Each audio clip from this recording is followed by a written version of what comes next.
Nakabalik na nga rin po kami kumarites pero tingnan nyo naman, ang dami na nga pong wala dito sa ating munting tindahan. Hapon pa kami dumating kaya ang una ko nga ginawa kahapon ay maglinis at mag-refill. Tapos ito naman nung gumising nga kami ni Jowa ay diretso na nga rin po kami naglinis. Siyempre kahapon ay hindi naman kaagad namin nalinis yung buong bahay or tindahan. Kailangan na nga rin mamili ng itlog kasi naubusan na nga po kami kaninang umaga at meron na nga bumili at hindi ko nabigyan. Iniwan kasi naming stock ay naubos na. So nakapagwalis na pala dyan si Jowa tapos yan nagmap na nga rin siya. Ako naman ay mag-aayos na mga paninda. Kagabi ay nakapamili na kami ng mga pang-ulam at tubig na pang-stock dito sa tindahan. Yung binili kasi namin nung nakaraan ay tigi ilang peraso na lang yung natira. So, bago ako mag-display ko marites, inayos ko na muna yung mga biskwit. Linisin ko na nga muna itong mga lamesa para naman nga po walang kalat pag ako nga po ay mag-refill. Pinili na akong na mga stock na pang-refill nga pag naubos yung mga tigi ilang peraso na lang na natira. Ubos na nga yung naka-display ko marites pero ayan, syempre hindi ni-refill ng aking anak. Kaya ako pa rin ang gumawa nung pagka-uwi ko nga. Hindi ko pala masyadong pinupost talaga na wala nga kami dito sa bahay. Kapiyaw lang at malapit na rin kami umuwi nung nag-post nga ako na talaga namang nandun nga kami sa probinsya. Dalawang anak ko nga lang din kasi talaga yung naiwan dito sa bahay namin. Nagbubukas sara ng tindahan namin. Yung lola naman nila ay natutulog dito sa amin sa gabi. Mga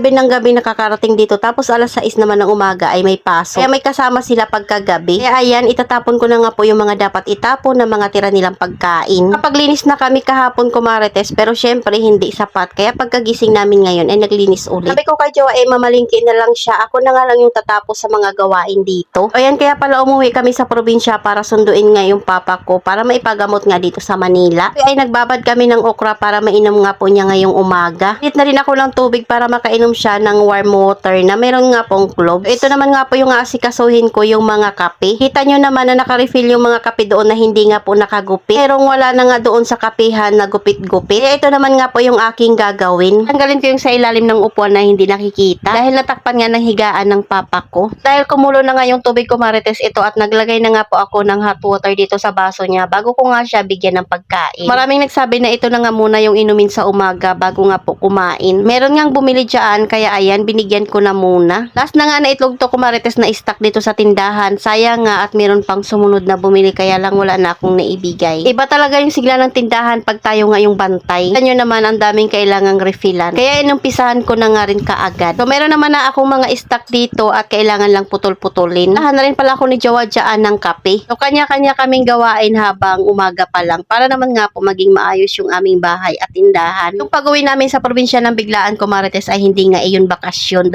araw lang kami doon at umuwi din pabalik kaagad dito sa Manila. Dahil bus nga po yung sinakyan namin kaya naman talaga medyo matagal yung biyahe namin. Hindi nga kami nakapamili ng mga pampasalubong or di kaya ng mga bilihin sa mga probinsya para naman nga po dalhin dito. Dahan lang ako nakabili ng mga toyo at saka ng bagoong or ginamos. Yun lang yung dinala ko dito papunta sa Manila. Pilad lang sila ng pulang kanin para naman nga po, yun nga yung bigas na kakainin ni Papa dito or yung kanin. Pero marami din talaga akong kailangang i-refill dito sa tindahan ko marites kasi nga kahit pinuno ko yan bago kami umalis. Siyempre hindi nga may isipan niya ng anak ko na mag-refill. Dahil online class kaya medyo busy din talaga siya kasi ganun din nga po yung bunso ko. Siya nga po yung nagsisend ng mga picture na kailangan ko nga pong isend doon sa GC. Yung taga-picture sa kanyang kapatid para nga po matapos yung kanilang activity. Then malapit na ako matapos dito sa loob ng bahay mag-refill. Doon naman nga po sa labas yung gagawin ko. Siyempre pati yung ref ay kailangang refillan ng mga tubig. Nakapag-refill na rin kami ng soft drinks. Kaya lang limited lang yung available na soft drinks kasi hindi pa nga kami naka-order ulit. Siyempre tuloy-tuloy pa rin yung mga bumibili sa ating munting tindahan. Naman pagkatapos ko dito sa loob ay dito naman sa labas kailangang linisan at tanggalan ng alikabok. Hindi na nga lang talaga simula kahapon ay maaraw na. Para hindi nga mga may kulob yung mga bahay natin. Pinagkukuha ko na nga po yung mga basura dyan para maitapon. Pero ayan may bumili kaya binigyan ko na muna. Kabukas pa lang namin medyo madami-dami na rin talaga bumili ko marites. Pero dahil busy kaya hindi ko na rin masyado nakuhaan ng video. Mula nga kahapon medyo marami nagpa-cash in and out nga po sa ating GCash. May pandagdag bayad nga tayo sa ating kuryente. Hindi na naman pala ako kahapon ng walis ko marites kasi naman talaga nawawala talaga dito yung walis pag bago. Kaya mas gusto ko talagang gumamit ng walis na sira-sira or talagang patapon na kasi hindi yan nawawala dyan sa labas ng tindahan namin. Tignan nyo si Panda kahit hindi yan nakatali, hindi yan lalabas dyan sa pintuan. Labas lang talaga yan pag gusto niya. Pala siya nag-iiyak nung nandun kami sa Leyte kasi nandito naman si Tyler at saka si Kuya Sian. Kasi nung nagbakasyon nga kami, abay talaga naman, gabi-gabi yan iniiyak at kumikitingay. Kabalik na rin pala si Jowa galing mamalingki. So nakabili na siya ng itlog at meron akong pinabili kay Jowa na adult plus na milk at saka oatmeal. Kagabi kasi yung mga pinamili namin ay puro prutas at saka gulay. Para nga makabawi yung papa ko sa resistensya kasi sa probinsya ang hirap bumili ng mga prutas at mga gulay. Lalo na nga kung liblib na lugar yung iyong probinsya. Yung tipong kailangan mo pang bumiyahe ng 2 hours para makapamili ka talaga ng mga prutas na presko. Ayan, tinapos ko na nga yung pagwawalis dyan sa labas at mayroon ngang basura para maitapon na itong mga ito. Dami nga pong ligpitin doon sa taas. Inuna lang namin itong sa labas ng tindahan at doon sa may pinakatindahan. Kasi naman talaga yung unang nakikita ng mga tao, terrace nga namin ay makalat kaya kailangan na rin ligpitin iyon. Portion by portion lang yung paglilinis kasi pagod din kami sa biyahe. Ang tindahan hindi pwedeng maubusan ng stock. Ayan kasi pag mayroong hinanap sa tindahan natin at hindi natin maibigay. Alam nyo ba hanggang ngayon meron pa rin talagang nagtatanong kung may sigarilyo kami kahit meron na nga pong nakapost sa labas na wala kaming sigarilyo at alak. Pero kasi talagang nakasanayan nila na dati ay hindi kami nauubusan ng stock niyan. So ayan, i-refill ko na nga rin po ito mga pinabili ko kay Jowa. Itong mga asukal kasi tingnan nyo naman ilang peraso na lang yung natira. Yung mahaba-haba na nga rin yung araw na hindi nakakapasok sa work si Jowa. Habang nagre-refill ako, meron nga pong nagpa-cash in kaya sinendan ko na muna. Tingnan nyo naman yung noodles namin na beef at saka chicken ay halos wala na ngang laman. Kaya 2 peraso na nga lang po yung available. Itong mga pansit canton ay marami pa kasi pinuno ko talaga yan bago nga kami umalis. So na nga po itong mga dilata ay kinumpleto ko talaga iyan. Tapos nilagyan ko na rin ng mga price para hindi na nga malito si Kuya Sian. Monday ko pala ipapa-check up si Papa sa ospital para naman nga po malalaman namin kung ano nga po yung pwede niyang inuming gamot. Dahil hindi nga po siya nakakalakad at wala nga rin masyadong lakas yung kamay niya. Ko naman nga pong i-refill ay itong kumbi na biskwit. Ubusan din yan kahapon at ngayon nga lang nakabili. Bago nga ako umalis ko Marites ay may stock na ako niyan. Kaya lang syempre hindi nga sapat dahil meron talaga akong suki nito. San nga ay nag-i-stock pa ako ng isang balot niyan. Yung ating Palmolive green at Sunsilk green ay ubos na rin. Pinutol-putol ko na nga po itong Palmolive green kasi kahit isa ay wala ng stock. Sunsilk naman ay meron pang natira kaya hindi ko na muna yan gugupitin. Dahil lang muna ko Marites, salamat sa panonood. Follow for more. God bless us at sana i-share nyo na nga rin po itong aking video.